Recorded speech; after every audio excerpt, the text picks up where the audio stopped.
সকালবেলা প্রতিদিন আমি এখানে এটা আমরা পুরানা বাড়ি, প্রতিদিন সকালবেলা আমি চেক করি বাড়িটা, যাই সব গাছ গাছালি দেখি।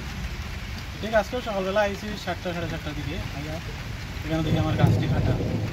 কী গাছ? এটা আগর গাছ আছে, এটা অনেক দামি গাছ আছে, পুরানা গাছ।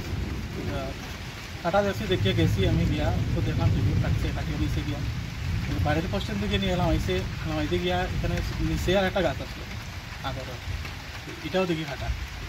দুইটা গাছ নিচে গিয়ে এটা কিছুদিন আগে একটা বাড়িতে দামও করছিল কালাঙ্গের ভাত থেকে, দাম দর করছে, দাম ধরে হইছে না। আর এটা আমি চাইছিলাম আর কি 1.5 লক্ষ টাকা, তারা 1 লক্ষ টাকার মতো করেছিল।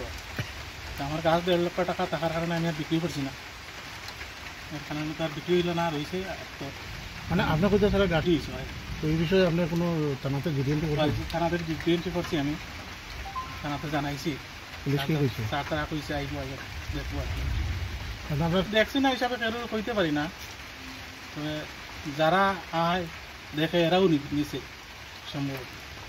বাইরে থেকে তো আর কেউ জানতো না আমার বাড়ির গাছ কোন দিকে কোনটা আছে না আছে, আমার তো ওরকম মনে হয়। এটা সরসপুর, এটা 2 নম্বর ওয়ার্ড, আমার নাম।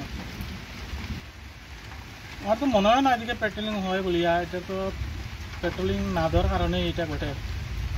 বিশেষ করে রাত্রে মনে করেন 12টা অবধি তো গ্রামের মানুষ বেশিরভাগই সজাগ থাকে।